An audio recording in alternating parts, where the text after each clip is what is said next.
Hi there, and I'm driving the life cycle update of the Honda Amaze.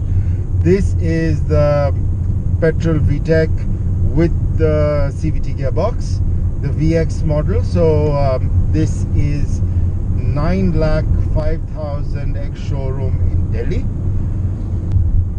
It's not a bad car. I think Honda's made some nice changes to the front. In particular, they've removed that gigantic slab of chrome that the car had earlier. The chrome is now more accentuated, a bit less obvious, and they've given the tail lights and headlights more LEDs.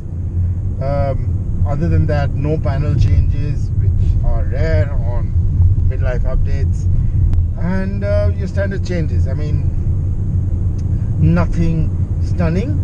Still a lovely car to drive, makes a lot of sense. I've seen a lot of them on the road. The second edition Amaze pre-facelift, private cars. In fact, I've got one in front of me and one behind me right now. Nice car.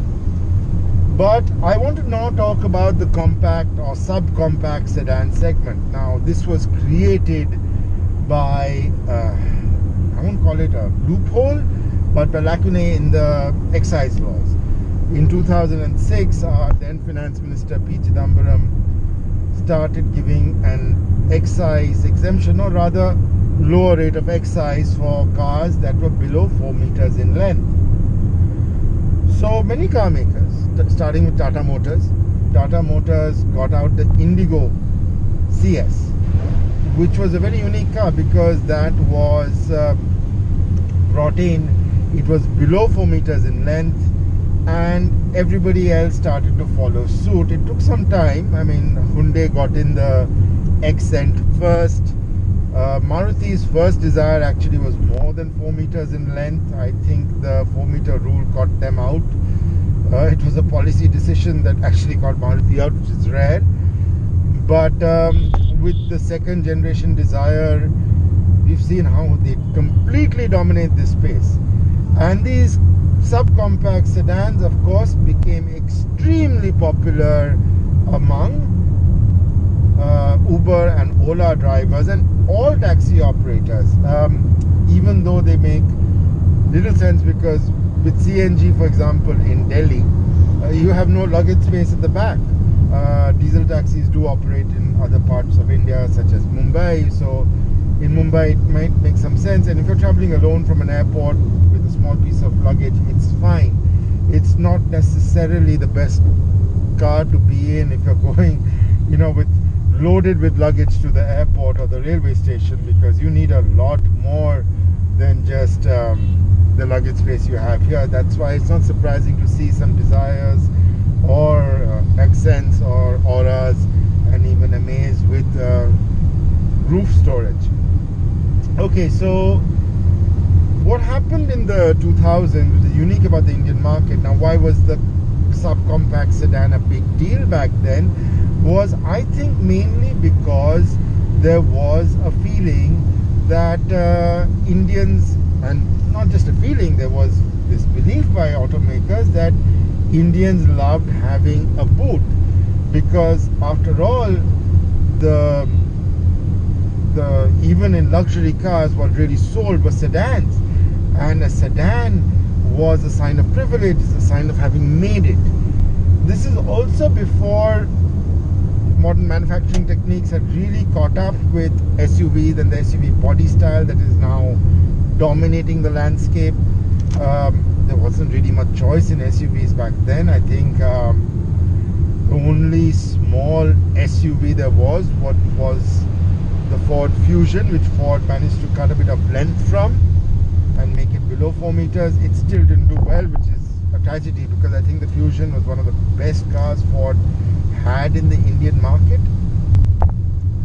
But now in the sub 4 meter segment, you see how well the Venue, the Sonnet, even the Brezza and the Nexon are doing.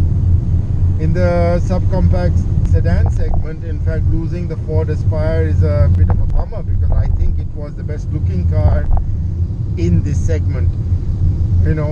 Many cars in this segment just look like you've taken a sedan, just taken a meat cleaver and chopped the back off. I mean, the Volkswagen Amio.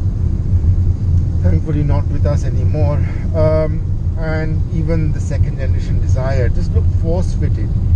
The Amaze never, the second generation Amaze in particular, never did look like that. The first generation did look the best. I'm not a fan about both the Accent and even the Aura today. But let's look at sales. I mean, Maruti still does excellent sales on the Desire. You're still moving at about 10,000 plus units a month, some months. Honda did a very good August with the Amaze post facelift, so it's selling over 6,000 units. Hyundai has been pushing the Aura a lot last few months. They've been averaging 3,000 to 4,000 units a month. And Tata really is not pushing non-EV variants, I feel, that much anymore. So the Tigor EV, which was just brought in, I think that should do very, very well. The subcompact sedan could be the basis of many electric vehicles because these tend to be a bit lighter and than say a regular sedan, and they also will have a bit more practicality and space than hatchback. So yeah, it should be seen. Wait to see what happens here. But in the era of SUV domination, at least when it comes to petrol and diesel engine options, I don't think the compact sedan or subcompact sedan is far too long in this world. And I think India should also now start considering putting excise structures on cars based on their emissions rather than the size, which is size and length, which includes engine capacity as well. So anyway, thank you so much for watching this video. Do be sure to like, to subscribe and share this onwards with your friends and family, and do leave your comments below. Do you think the subcompact sedan is over and out in India, or do you think there is more that we will see in this segment in the next few years? Thanks for watching.